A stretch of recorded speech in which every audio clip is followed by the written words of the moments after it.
All right, here we are, hole 6, guys. I'm going to do a navigator on this. You can also use a marlin if you'd like.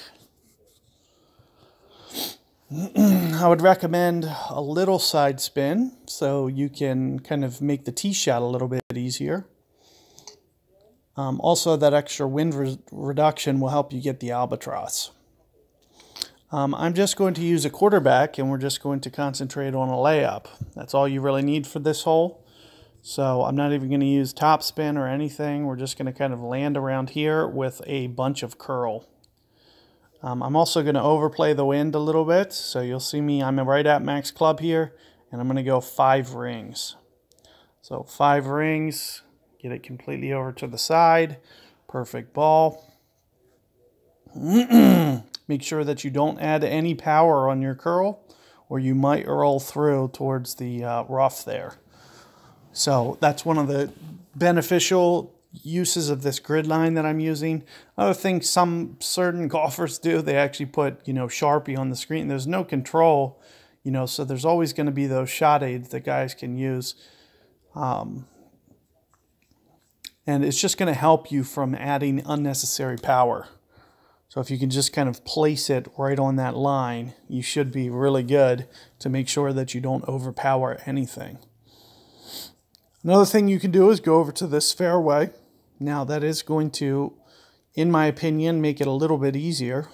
So they'll have a little bit easier albatross than I will from that fairway. However, no reason we can't still get ours. So we're kind of at mid-club.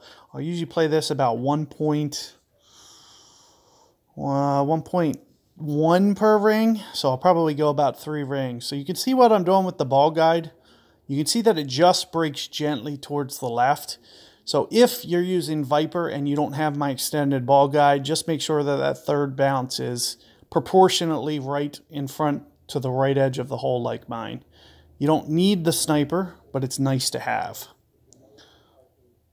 It really helps you to get a little bit more exact. So I'm jumping the gun with my timing anyway, so it's going to shoot off towards the right. There's no way that's going to hold its line.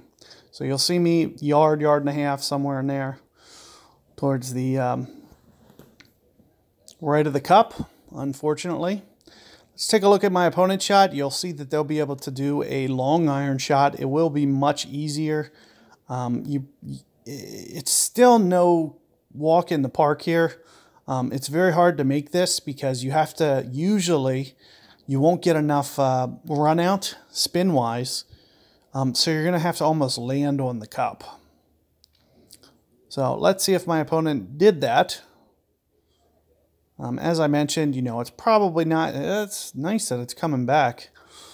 But you're going to have to land right behind that cup in order to get enough backspin to be able to pull that shot off. But, good luck with this hole. You'll see that it'll be very straightforward. The QB sniper is going to give you, at least, in my opinion, you hit perfect ball, you'll have at least probably about a 50% chance that you can make it. You can see I didn't even touch the spin. So even if you have to do it with Viper, just kind of put that ball guide, third hop right by the front of the hole there. Not front of the hole, but you could see, on the right edge of the hole towards the front, like how I set mine up. And then all you'll need is perfect ball. You'll give yourself a good chance. So good luck on that one. I'll see you guys on the next hole.